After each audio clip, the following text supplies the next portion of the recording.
अस्सलाम वालेकुम नाज़रीन। प्रोग्राम न्यूज़ टॉक में अवां खे भलीकार चऊं था। पंहिंजे अॼु जे प्रोग्राम में असीं ॻाल्हि ॿोल कंदासीं अफ़गानिस्तान जी सूरत हाल जेका हिन वक़्तु सॼी दुनिया में बहस जो मौज़ू बणियल आहे। ख़ासि तौर ते असां जे लाइ उन करे बि इम्पॉर्टेंट आहे छाकाणि त असांजो पाड़ेसरी मुल्क आहे ऐं उते जेका बि उथल पुथल थिए थी सिधी अणसिधी रीत उन्हनि जा जेके असर आहिनि उहे पाकिस्तान ते पवनि था। ऐं 23 ॾींहं काबिल ते कब्ज़े खां पोइ नेठि तालिबान जी जेका नई उबूरी हुकूमत आहे उनजो ऐलान कयो वियो आहे। अव्हांजे इल्म में हूंदो त मुला हसन आख़ुन खे जेको आहे नई जेका हुकूमत आहे उनजो वज़ीर आज़म मुक़ररु कयो वियो आहे। ऐं हीअ जेका 34 रुकनी काबीना साम्हूं आई आहे उन ते काफ़ी तनक़ीद थिए पई छाकाणि त पहिरियां इहो चयो पियो त अफ़गानिस्तान में जेका हुकूमत ईंदी नई उनमें जेके समूरा क़बीला आहिनि उन्हनि जे माण्हुनि खे नुमाइंदगी ॾिनी वेंदी। ऐं ही तालिबान जेके आहिनि उहे माज़ी जी भेट में काफ़ी हाणे तब्दील थी चुका आहिनि। पर जेका ही 34 रुकनी काबीना साम्हूं आई आहे उनमें तक़रीबन 95% पश्तून जेके आहिनि उहे ई माण्हू आहिनि जिन खे वज़ीर खयो वियो आहे। काफ़ी क़बीलनि खे जेको आहे नज़रअंदाज़ कयो वियो आहे।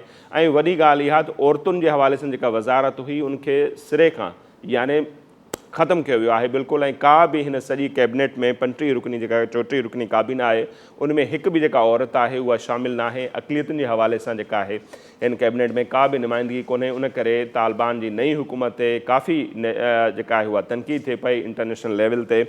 ऐं उन सां गॾोगॾु कुझु धुरियूं अहिड़ियूं बि हिन काबीना में शामिलु कयूं वियूं आहिनि जेके वांटेड लिस्ट में घुर्बल आहिनि।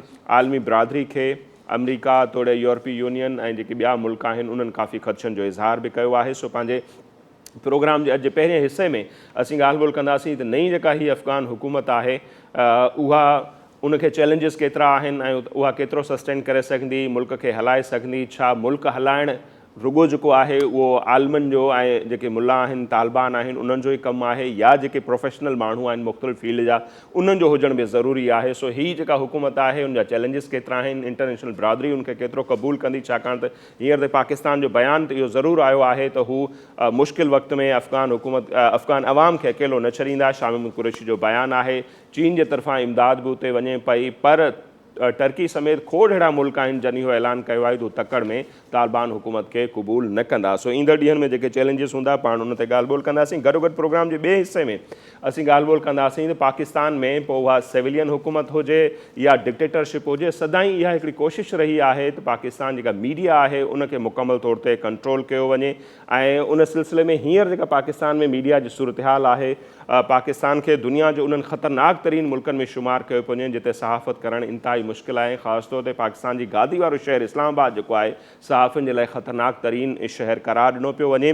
ऐं पाकिस्तान जेका मौजूदा हुकूमत आहे PTI जी हुकूमत ऐं ख़ान साहब जा जेके माज़ी जा बयान आहिनि उहे जॾहिं ॾिसूं था ऐं हाणे जेके उन्हनि जूं पॉलिसियूं आहिनि उहे सभिनी जे साम्हूं आहिनि त पाकिस्तान डेवलपमेंट अथॉरिटी जे नाले सां उहे हिकिड़े नओं बिल जेको आहे मूव करणु वञनि पिया जंहिंमें समूरी सहाफ़ती बिरादरी जेका आहे उनखे ख़दशा आहिनि ऐं मुज़ाहिरा बि थियनि पिया था।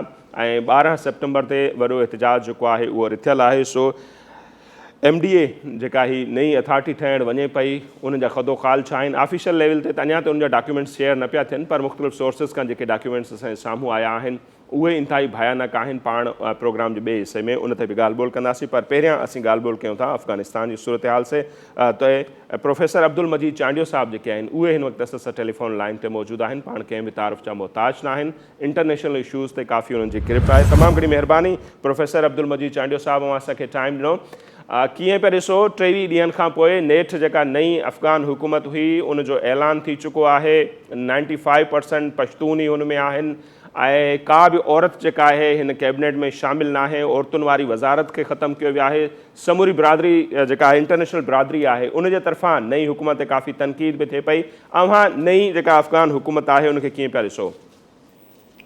नसीब साहब हिन में ॿ पहलू इहे हाणे जेका शुरूआति थी आहे 7 तारीख़ खां माना कल्ह न टियों ॾींहं खां जंहिंमें इंटीरियम गवर्नमेंट ठाही वई आहे इहो कंहिं बि रियासत जे लाइ हुकूमत जो हुजणु तमामु अहम ऐं ज़रूरी आहे। सही। ऐं हीअ 3 वीक्स गैप खां पोइ जेका सा हुकूमत ठही आहे उन खां विच में 15 अगस्त खां 7 सितंबर ताईं इन खे असां एनआरकी चऊं जेका अफ़गानिस्तान में प्रिवेल थी करे ऐं छो त कंहिं बि रियासत जा 4 जेको आहिनि सो उनसर हूंदा आहिनि। उनजी पॉपुलेशन हूंदी आहे, उनजो जेको आहे सो जाग्राफी हूंदी आहे, उनजी हुकूमत हूंदी आहे ऐं इक़्तिदार आला हूंदो आहे। सही। हाणे जाग्राफी अफ़गानिस्तान जी मौजूदु हुई, अफ़गानिस्तान मुल्क तौरु मौजूदु हो ऐं उन सां गॾु अफ़गान आबादी हुई, पर ॿ शयूं उते न हुयूं, तंहिंजे करे उहो रियासत जे वजूद खे ख़ुदि जेको आहे सो ख़तरो हो त उहा रियासत फेल्ड रियासत आहे, उहा रियासत वजूद रखे थी या नथी रखे। हे हिकिड़ो सुठो सुहिणो अफ़गानिस्तान लाइ बींग स्टेट त अफ़गानिस्तान में हिकिड़ी इंटीरियम हुकूमत ठही। बिल्कुलु। हाणे उन खां पोइ जेकॾहिं वरी असां ॾिसंदासीं त उन इंटीरियम हुकूमत में सवाइ कंहिं क़बाइलियत जे जेके सभु जो सभु पश्तून ऐं तक़रीबन 2 ॼणा उन में उज़्बेक खणिया विया आहिनि। बिल्कुलु। तंहिंमें बि 13 ॼणा जेके आहिनि से आहिनि 2001 जी जेका ताईं जेका तालिबान हुकूमत हुई उन्हीअ जा मेंबर हुया, उन हुकूमत में शामिल हुया। सही। 5 ग्वांटानामो जा बेस में जेके कैदी हुया जेके पोइ अमेरिका आज़ादु कयो उहे आहिनि। 12-13 ॼणा जेके आहिनि ॿिया वरी आहिनि, उहे आहिनि जेको आहिनि से नई जनरेशन जा तालिबान जा। पर इन खां वधीक अहम ॻाल्हि जेका अञा बि आहे त जेको उतां जो प्राइम मिनिस्टर आहे ऐं उन प्राइम मिनिस्टर जेको हसन आखुंद आहे, उहो अजीब ॻाल्हि आहे त मुजाहिदीन जे जॾहिं सोवियत सां भेड़ हुई त उन में न विढ़ियो, बिल्कुल, पर हू क्वेटा जे तालिबान जी मजलिस शूरा जो मेंबर आहे। हाणे इहा इंटीरियम गवर्नमेंट जेकॾहिं चऊं त इहा छो जेका आहे सा देर सां ठही, उन जो अहम सबबु अफ़गानिस्तान में तालिबान जेॾी महिल काबुल पहुता त हुकूमत न ठहण जो रीज़न उन्हनि में इख़्तिलाफ़ हुयो ऐं उहे इख़्तिलाफ़ ज़ाहिर ऐं वाज़े हुया। उहे वाज़े इन हद ताईं थिया जो मुला गनी ब्रदर खे हुकूमत में 2 दर्जे जो उहिदो ॾिनो वियो। हसन आखुंद जो जेको आहे सो हुन जो मुक़ररु कयो वियो डिप्टी, ऐं असुल कुवत ऐं असुल ताक़त जेका आहे सा हसन आखुंद खे ॾिनी वई एज़ अ वज़ीर आज़म। रीज़न सबबु कहिड़ो आहे? उहो सबबु इहो हुयो त उन जो मुला गनी ब्रदर ऐं हक़ानी ग्रुप जा पाण में वॾा इख़्तिलाफ़ आहिनि। सही। मेन रीज़न आहे जेके हक़ानी ग्रुप आहे या तालिबान में जेके 3 अंदर धड़ा आहिनि मेन, उन में हक़ानी सां इख़्तिलाफ़ हुया। त इन लिहाज़ सां हिकिड़ो असां चऊं त अफ़गानिस्तान में जेका हुकूमत ठही आहे, इंटीरियम गवर्नमेंट ठही आहे, उहा बहितर आहे त उॾे वञे पई, पर ख़राबी उन में इहा आहे त उन में कंहिं बि जेको आहे सो मिनारिटी, फॉर एग्ज़ाम्पल जेके हज़ारा शिया आहिनि उन्हनि मां कंहिंखे नुमाइंदगी न ॾिनी वई आहे। ऐं उन खां पोइ ॿी ॻाल्हि इहा थी आहे त उते औरतूं हिकिड़ियूं जेका आहिनि उनखे नुमाइंदगी न ॾिनी वई आहे। ऐं उन खां सवाइ जेका आहे सा जेके ताजिक आहिनि या उन खां ॿियो जेको तुर्कमान आहिनि, अहिड़ियूं क़ौमूं ऐं उहे नसुल आहिनि, उन्हनि खे उते नुमाइंदगी कान्हे। त इहा ज़ाहिर आहे हिकिड़ी वॾी क्रिटिसाइज़ जेका आहे सा तालिबान हुकूमत ते थिए पई। सही। त उन ते ई सर इंटरनेशनल बिरादरी बि उन ते काफ़ी तनक़ीद करे पई ऐं ज़ाहिर आहे मुज़ाहिरा बि थियनि पिया। अॼु बि अव्हांजे इल्म में हूंदो त तालिबान जी बंदिश बावजूदि तालिबान चयो त एहतिजाज खां अॻु में असांखे आगाह कयो, पर अॼु बि इतला अचनि पिया त खोड़ शहरनि में मुज़ाहिरा थिया आहिनि, मुज़ाहिरीन ते तशदुद बि थिए थो, सहाफ़ियुनि ते बि तशदुद थिए थो। हिकिड़ी 95% माना हिकिड़ी कम्यूनिटी जे माण्हुनि खे कैबिनेट में खणणु, अक़लियतुनि खे नज़रअंदाज़ करणु, औरतुनि खे नज़रअंदाज़ करणु, त हीअ हुकूमत तव्हांखे लॻे थो त जेकॾहिं ईअं ई रही त उहा सस्टेन करे सघंदी? न, इहा हुकूमत ईअं न रहंदी। जेकॾहिं ईअं रहे थी त इहा हुकूमत जेका आहे सा इंटरनेशनल रिकग्निशन न वठी सघंदी। पर हिकिड़ी जेका आहे सा इंटीरियम गवर्नमेंट ऐं हिकिड़े इनकलाब खां पोइ इहे सभु शयूं हिकिड़ियूं जेका आहिनि से मौजूदु हूंदियूं आहिनि। त उन में सहाफ़ियुनि खे जेको आहे सो तशदुद कयो वेंदो आहे। ऐं ख़ुदि जेके हुकूमतूं, तव्हां पाकिस्तान जी सूरत हाल वठो, हिते बि इहा ई सूरत हाल आहे त सहाफ़ियुनि ते हिननि ते तव्हांजो ॿियो जेको आहे हिकिड़ो हाणे सेगमेंट आहे उहो थियणो ई हिते आहे। जेका पाकिस्तान जी हुकूमत बाणे पई, इमरान ख़ान जी हुकूमत सहाफ़त जे ख़िलाफ़ जेका आहे सा, त इहे शयूं बुनियादी तौर ते नई हुकूमत जेकॾहिं ईंदी आहे त उनखे इहो वरितो वेंदो आहे ऐं उते इहे प्रॉब्लम्स ऐं इशूज़ पैदा थींदा आहिनि ऐं उन ते क्रिटिसाइज़ थींदी आहे। पर हिननि खे वॾी ॻाल्हि आहे त पाड़ेसरी मुल्क जेके आहिनि उन में चाइना हिननि खे $31 मिलियन जी जेका आहे सा अनाउंस कयो आहे पैकेज जो, उहो कल्ह अनाउंस कयो आहे इंटीरियम गवर्नमेंट फॉर्म करण खां पोइ। त इन लिहाज़ सां हिकिड़ी जेका आहे सा या ख़ुदि जेके ईरान आहे या उज़्बेकिस्तान आहे, उहे मुल्क हिननि खे केतिरो ॾिसनि था ऐं केतिरे क़दुरु इहे तालिबान जेके आहिनि उन्हनि जी सपोर्ट वठण में कामयाबु वञनि था ऐं केतिरे क़दुरु जेको आहे पंहिंजी अॻियूं पॉलिसी। सही। अच्छा चंडू साहिबु, इते ई पोइ इहो बि सुवाल थिए थो त इहे जेके मुल्क मां ॿुधायो पिया त इम्कानी तौर ते उन्हनि जी सपोर्ट कनि पिया या कंदा, उन्हनि जे हवाले सां जेके हींअर ताईं मुख़्तलिफ़ सोर्सिस खां ख़बरूं ब्रेक थियनि पियूं त उन्हनि जी डिमांड बि आहे जेकॾहिं असीं सपोर्ट कंदासीं त उन्हनि जी डिमांड आहे। मिसाल जे तौर ते जीअं चयो पियो त रूस जो मुतालबो आहे त इस्लामिक मूवमेंट ऑफ उज़्बेकिस्तान जेका आहे उनजो ख़ात्मो कयो। चीन जो मुतालबो आहे त ईस्ट तुर्कमानिस्तान इस्लामिक मूवमेंट उनजो ख़ात्मो आणो। पाकिस्तान जी डिमांड आहे त जेका TTP आहे उनजो अव्हांखे ख़ात्मो आणणो आहे, ईरान जी डिमांड पंहिंजी आहे त शिया कम्यूनिटी जे हवाले सां तव्हांखे लॻे पियो त तालिबान उन ही मुख़्तलिफ़ मुल्क जेके उनजी सपोर्ट करणु वञनि पिया या कंदा त उन्हनि जी डिमांड पूरी करे सघंदा? लो खे वधींदो आहे इहा जेका आहे सा जेके बि उते आहिनि उन्हनि जी सपोर्ट जेका आहे सा हिकिड़ो जेकॾहिं इहे मुल्क वठनि था कंहिंखां तालिबान खां त इहो उन्हनि जी हिकिड़ी जाइज़ ऐं लेजिटिमेट जेका आहे सा डिमांड आहे। ऐं तालिबान खे जेकॾहिं पंहिंजे मुल्क जी वाकई बि वजूद रखिणो आहे ऐं पंहिंजो वजूद बरक़रार रखिणो आहे त उन खे इंटरनेशनल कम्यूनिटी सां गॾु हलणो पवंदो ऐं उहे के नाजाइज़ मुतालबा कोन्हनि। उन्हनि में जेका आहे सा तालिबान खे ॿियनि मुल्कनि में दस्तंदाज़ी करण खां पाण खे रोकणो पवंदो ऐं उते जेको आहे उतां जी हुकूमतुनि खे आज़ादु छॾणो पवंदो कि पंहिंजे मुल्क में कहिड़ी बि हलाइनि। हिननि खे जेको हिननि जो इनकलाब आहे इहो जेकॾहिं हिननि एक्सपोर्ट करणु शुरू कयो त उन में ही फैलिजंदा ऐं इंटरनेशनल कम्यूनिटी हिननि खे रिकॉग्नाइज़ न कंदी। ऐं जेके इन्हनि धड़नि जे ख़िलाफ़ तालिबान जी हुकूमत कार्रवाई करे थी त नथो लॻे त हिकु भेरो ॿीहर जेको अफ़गानिस्तान आहे उहो हिकिड़ी जंग जो माहौल उते पैदा थींदो या घर उबेड़ शुरू थी वेंदी? ज़ाहिर आहे त हुननि जे तरफ़ां बि मज़ाहिमत ईंदी, इवन दाइश जे ख़िलाफ़ बि कार्रवाई जी डिमांड थिए पई। सिविल वार ख़तमु कोन थी आहे, जेकॾहिं इहो चयो वञे थो त सिविल वार उते ख़तमु थी आहे, उहा कंटिन्यू आहे। सिविल वार जेका आहे छो त तालिबान खे दाइश जो मुक़ाबिलो करणो थो पवे, तालिबान खे अॻूणे उत्तर इतिहाद जो मुक़ाबिलो करणो थो पवे, तालिबान खे TTP जो जेको आहे मुक़ाबिलो करणो थो पवे। तहरीक तालिबान पाकिस्तान 2 अटैक पाकिस्तान में करे चुको आहे। त अहिड़े तरीक़े सां इहा जेका सिविल वार आहे उहा ख़तमु कोन थी आहे। तालिबान जे अचण सां इहो चवणु त उते सिविल वार जेका आहे सा एंड थी आहे मां नथो सम्झां त, पर उहा घड़ी खन या कुझु वक़्त लाइ उन खे जेको आहे उहो आयो आहे, वक़्फ़ो आयो आहे, पर इहा कंटिन्यू रहंदी। हाणे उन में आहे त जेका हुकूमत इक़्तिदार में अचे थी, जेको धड़ो इक़्तिदार में अचे थो उहो केतिरो सस्टेन करे थो ऐं उहो बाग़ियुनि जे ख़िलाफ़ केतिरो जेको आहे सो पंहिंजो रद्द अमल ज़ाहिर थो करे ऐं उन्हनि ते जेको आहे सो पंहिंजी गिरफ़ रखे थो ऐं उन खे ख़तमु करे थो। इहा तालिबान जी जेका आहे सा हिकिड़ी हींअर इम्तिहान जे दौर आहे। पर सिविल वार चऊं त असां ख़तमु थी आहे, वरी शुरू थींदी। सिविल वार कंटिन्यू आहे छो त उते धड़ा जेके बि आहिनि उहे वारिंग पोज़ीशन में हींअर बि वेठा आहिनि ऐं उहा कंहिं बि वक़्तु जेका आहे सा हिकिड़ी जेका आहे सा उहा चिड़ उहा ॾिसी सघे थी। सही। ऐं सिविल वार जेकॾहिं वाक़ई कंटिन्यू बि आहे ऐं जेके 20 साल जेकॾहिं ॾिसूं चांडियो साहिबु जेके अफ़गान अवाम कुझु न कुझु जेको उन्हनि खे रिलीफ मिलियल हो, रोज़गार मसइले में थोड़ी इज़हार जी आज़ादी हुई, एजुकेशन जे मामले में काफ़ी ॿियूं फैसिलिटीज़ हुयूं, उहे तक़रीबन हाणे उहे ख़तमु पियो थियनि। त ईअं नथो लॻे ईंदड़ घरू वेड़ पंहिंजी जॻह ते मुख़्तलिफ़ धड़नि सां, पर अफ़गान अवाम जेका आहे उन्हनि मंझां बि जेका आहे उहा तालिबान हुकूमत ख़िलाफ़ का बग़ावत थी सघे थी? इहो मां चवां थो त अफ़गानिस्तान जे तालिबान जी हींअर जेका आहे सा वॾो इम्तिहान आहे, छो त माण्हू निकिरनि था हींअर 15-20 ॼणनि जे ग्रुप में था निकिरनि, 10 ॼणनि जे ग्रुप में निकिरी ऐं प्रोटेस्ट था कनि। तव्हां जेकॾहिं औरतुनि जो जुलूस ॾिसंदा हूंदव त 15-20 औरतूं आहिनि निकिरनि थियूं। इहो जेकॾहिं महीनो गुज़रंदो त इन में 200-300 ताईं औरतूं जेको आहे सो जुलूस कढंदियूं पंहिंजे हक़नि लाइ, पंहिंजे राइट्स लाइ, पंहिंजे जेको आहे सो हक़नि जी बेड़ लाइ। त इहा अल्टीमेट जेका आहे सा हिकिड़ी आहे। उन में हिननि खे जेको आहे सो हिकिड़ो बहितर अफ़गानिस्तान में जेकॾहिं रूल करिणो आहे ऐं अफ़गानिस्तान खे बचाइणो आहे त सिविलाइज़ दुनिया सां गॾिजी हलणो आहे। उहा शइ जेका आहे सा हिकिड़ी क़बाइलियत जेका आहे हिन वटि मौजूदु आहे, उन मां निकिरणो पवंदो ऐं उनखे जेको आहे सो मॉडरेट रहणो पवंदो ऐं मॉडरेट रही करे जेको आहे सो हुकूमत करणी पवंदी। सही। अच्छा, जेको हक़ानी ग्रुप जो माण्हुनि खे उन्हनि खयो आहे जंहिं ते अमरीका या ॿिया जेके उनजा इतिहादी मुल्क आहिनि उहे बि काफ़ी नाराज़ नज़र अचनि था। $9 अरब असां बि इहे इतला आहिनि त मुंजमिद कया विया आहिनि अमरीका जे तरफ़ां। हीउ डिसीशन जेको तालिबान जो हो उनखे कीअं पिया ॾिसो? जेके वांटेड लिस्ट में माण्हू हुजनि उन्हनि खे हू खणी आया आहिनि कैबिनेट में।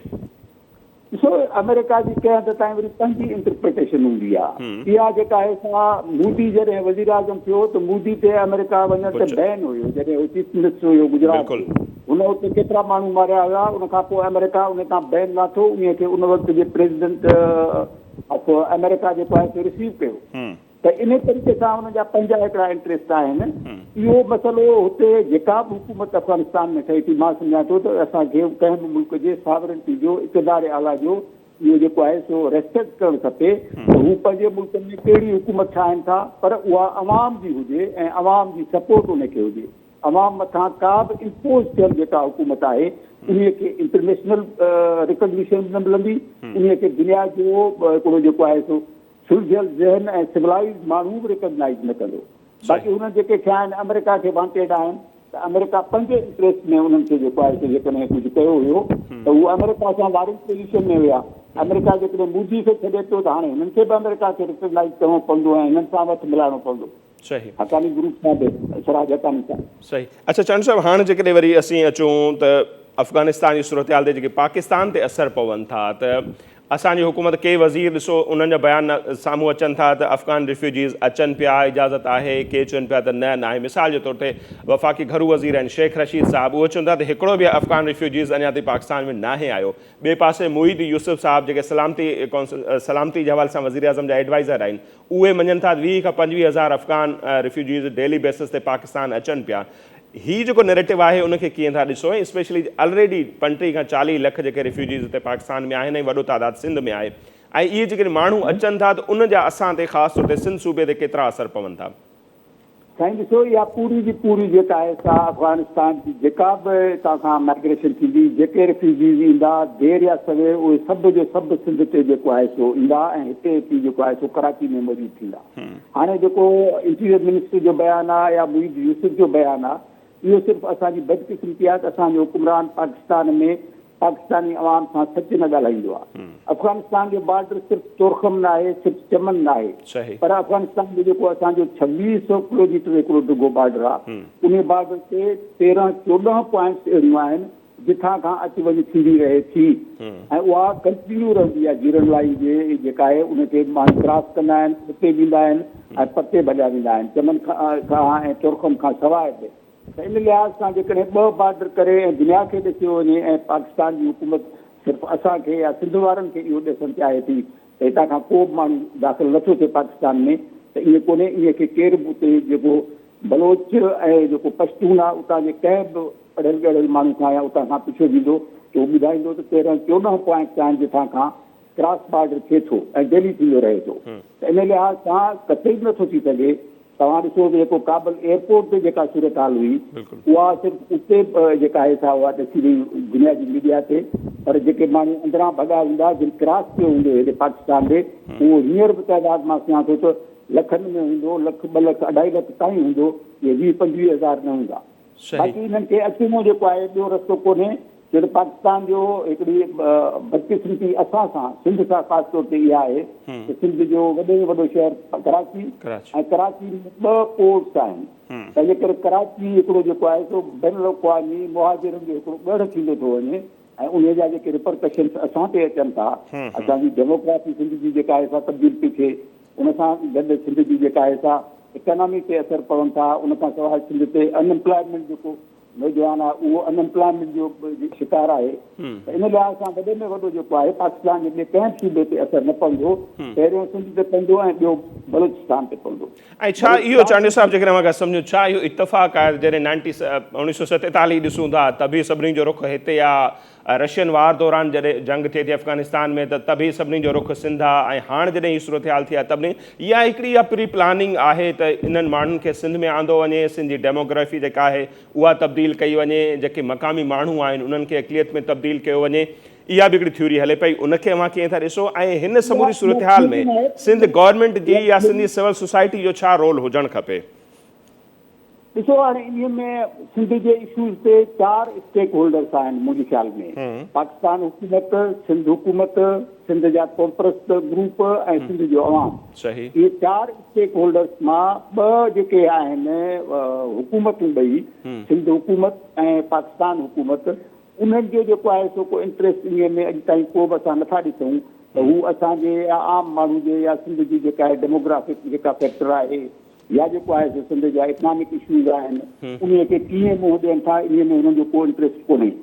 बाक़ी रहियो त हाणे जेको सिंध जो अवाम आहे उन खे इन में जेको आहे सो सोची सम्झी पंहिंजा पता खेॾणा पवंदा ऐं सोची सम्झी इन ते जेको आहे सो गौर ऐं फिक्र सां उन में हिकिड़ो त इहो बि आयो आहे सिंध जे साॻिए वंदनि मां हिकिड़ी सिंध लेवल ते हिकिड़ी जेका आहे सा इन ते ऑल पार्टी कॉन्फ्रेंस छॾाई वञे ऐं उहा जेका आहे सा उते डिसीशन वठे पर इहो आहे त हिकिड़ो सिंध हिकिड़ो बैन अवी यतीम खानो बनाइण जी राइट फ्रॉम 1947 अॼु ताईं जेका आहे जेके करे 71 जी जंग लॻे फॉल ऑफ ढाका बिहारी कराची में जेकॾहिं फॉल ऑफ काबुल त अफगानी कराची में उन जे लाइ असांखे सोची सम्झी जेको आहे पंहिंजी हिकिड़ी जेका अॻिते उन में वर्ल्ड कम्यूनिटी खे साण खणणो पवंदो उन में ख़ुदि हिते जेको आहे सो मुख़्तलिफ़ क़ौमूं आहिनि पाकिस्तान में उन्हनि खे पाण सां गॾु वठिणो पवंदो ऐं उन खे कंहिं अहिड़े बिना कंहिं हिकिड़े जेको आहे सो का जंग या ॿेड़ जे उन खे हल करिणो पवंदो कंहिं तमामु सोचियल सम्झियल हिकिड़ी जेका आहे सा ठीक तमामु घणी महिरबानी प्रोफेसर अब्दुल मजीद चांडियो साहब असांखे टाइम ॾिनो प्रोफेसर अब्दुल मजीद चांडियो साहब जो ॻाल्हियूं अव्हांजे साम्हूं आहिनि अफ़गानिस्तान जी सूरत हाल उन ते दुनिया जी अखि आहे पर ज़ाहिर आहे असांजो कंसर्न इहो आहे त उतां जा जेके माण्हू वॾी तादाद में पाकिस्तान स्पेशली सिंध जो रुख कनि पिया सिंध जे दिलि कराची जो रुख कनि पिया उन ते असां सभिनी खे सोचण जी ज़रूरत आहे स्पेशली जेका वक़्त जी सरकार आहे सूबाई हुकूमत उन जी तमामु घणी ज़िम्मेवारी आहे जीअं असीं चइबो आहे त 47 हुजे जॾहिं हिंदुस्तान जो विरहाङो थिए थो त मोस्टली माण्हू हिते पिया अचनि उनखां पोइ जेके रशिया वार थी अफ़गानिस्तान में उनखां सवाइ जेको फाल ऑफ ढाका बिल्कुलु उनखां पोइ उनजा असर असां ते पवनि था रशिया वार दौरान माण्हू हिते अचनि पिया हाणे हिते अचनि पिया त छा वाक़ई जेके इहे ॻाल्हियूं थियनि पियूं त सिंध खे आलमी यतीम खानो सोची सम्झी बणाए पियो वञे हितां जा जेका अक़लियत में तब्दील पियो कयो वञे अक्सरियत खे हितां जे मक़ामी माण्हुनि खे उनजी डेमोग्राफी जेका चेंज पई थिए सिंध असेंबली उनजो मिसाल आहे असीं काउंट कंदा आहियूं त 4 सूबनि जूं असेंबलियूं अवां ॾिसी वठो त उतां जी नुमाइंदगी उतां जे लोकल माण्हुनि जी आहे पर सिंध असेंबली अव्हांखे वाहिद असेंबली मिलंदी जिते अव्हांखे हर ईअं सम्झो त ॿोली ॻाल्हाईंदड़ माण्हू जेके आहिनि उहे मिलंदा ऐं जेके मक़ामी माण्हू आहिनि उन्हनि खे अक़लियत में तब्दील कयो पियो सो उन ते असां सभिनी खे सोचण जी ज़रूरत आहे इन में को असां नैरो माइंड न आहियूं पर ज़ाहिर आहे असांजी धरती आहे असांखे उन ते संजीदा थी सोचणो पवंदो हिन जा जेके वसीला आहिनि उन ते पहिरियों हक़ु उतां जे माण्हुनि जो हुजणु खपे ऐं ज़ाहिर आहे जॾहिं असीं अक़लियत में तब्दील थी वियासीं उन जी हिकिड़ी डिघे अरसे खां कोशिशि थिए पई उनखे रोकणु असां सभिनी जी ज़िम्मेवारी आहे सो हिते वक़्तु थिए पियो ब्रेक जो मुख़्तसर ब्रेक वठंदासीं जॾहिं वापसि ईंदासीं त असीं ॻाल्हि ॿोल कंदासीं त मीडिया खे जेको कंट्रोल करण जी PTI हुकूमत कोशिशि करे पई जेको ही ऑर्डिनेंस आहे या बिल आहे आणण जी कोशिशि करे पई उहो ऑर्डिनेंस आहे छा ऐं जेकॾहिं उहो लागू थिए थो त उन सां केतिरा ख़तरा जेके आहिनि लाइक़ु थींदा न रुगो प्रिंट ऐं इलेक्ट्रॉनिक मीडिया पर सोशल मीडिया जे जेके मुख़्तलिफ़ प्लेटफॉर्म आहिनि स्पेशली यूट्यूब आहे इंस्टाग्राम आहे ऐं ॿिया जेके आहिनि उहे केतिरो मुतासिर थींदा पाण ब्रेक खां पोइ उन ते ॻाल्हि ॿोल कंदासीं पर वठूं था मुख़्तसर ब्रेक